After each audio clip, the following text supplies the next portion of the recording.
Good afternoon, everyone. My name is Krishna Kishore. I'm doing mechanical engineering at BITS Pilani, Hyderabad campus. So my project here was numerical modeling of shoreline erosion in the Konkan coast. So I'll walk you through, in this presentation, I'll walk you through the problem and then the critical gaps we found in the current research and why Konkan coast is a challenging coast to deal with. And then the proposed modeling framework we did, and then the way forward and the impact we expect to have on society. So let's talk about the problem. Four. Okay, so the Konkan coast is a 720-kilometer coast along the Arabian Sea. Though it's such a massive coast, there's like zero published numerical models which deals with wave dynamics, sediment transport, and shoreline retreat. So even like meanwhile, it supports massive fishing communities. It has a major port infrastructure. The Konkan Railway runs near the coast, and it has a lot of mangrove estuaries too. So the Konkan coast faces like intense monsoons during June to September. It is like the most energetic monsoon, the wave period experienced by like any Indian coast. So like the coastal managers do not have any tool to like predict the erosion or like build bridge waters and sea walls to prevent those. So those are the gaps we'll be addressing here.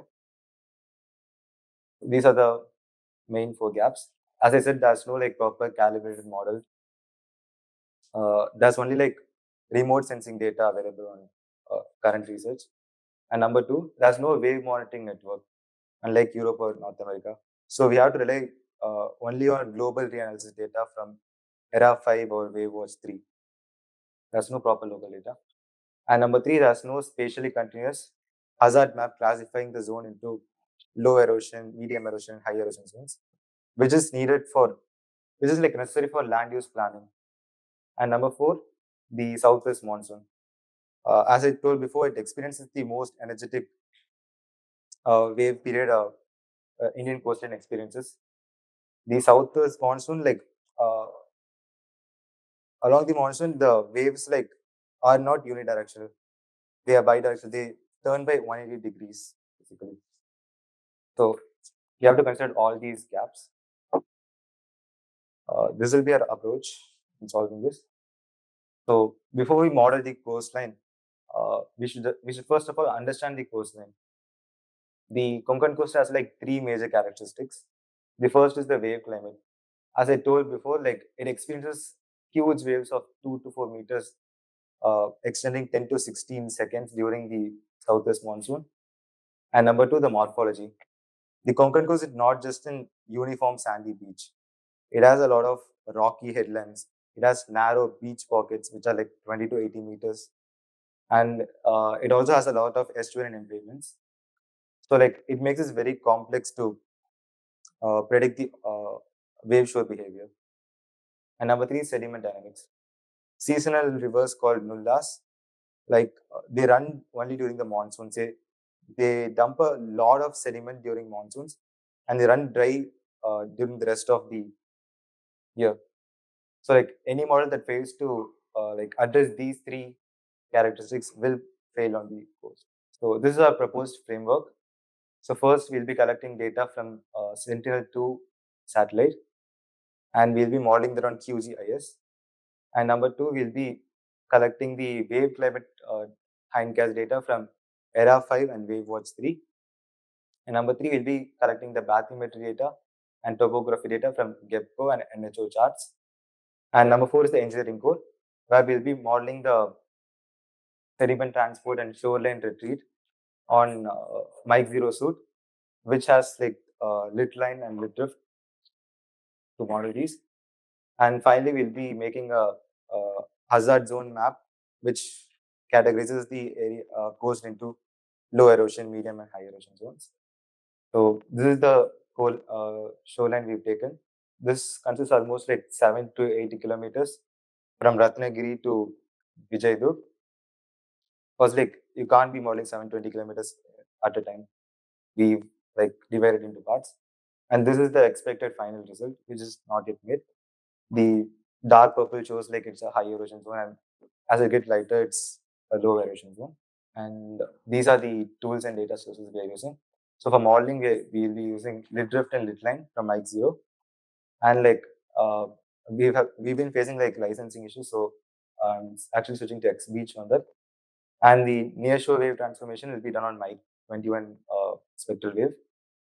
The data are collected from these satellite imagery was collected from Sentinel-2. The climate handcast was collected from ERA-5, and we are currently collecting the bathymetry data from GEPCO and NHO charts. And we are using in-course BIOS to validate data wherever it's necessary. So this was the discretized shoreline we made on QGIS. That's the shoreline. It was given like 300 meters breakwater, and then this is the transects. This is like a few years of shorelines merged to like show you the difference. And like with this, we'll be able to see which way the shoreline is eroding, basically. No, like these are three different models. It's not the same scale. So this is the shoreline, and then we make a 300-meter gap on both sides, and then we make transcendents. These are from different years, but these are not the same models. You make all three for all 5 years. We collect the climate data from ERA-5 using this code, and this is the visual imagery of that. And this is the expected deliverable. So we'll be making the first validated coastal erosion hazard map for the Konkan coast, which will divide the coast into low, medium, and high erosion zones.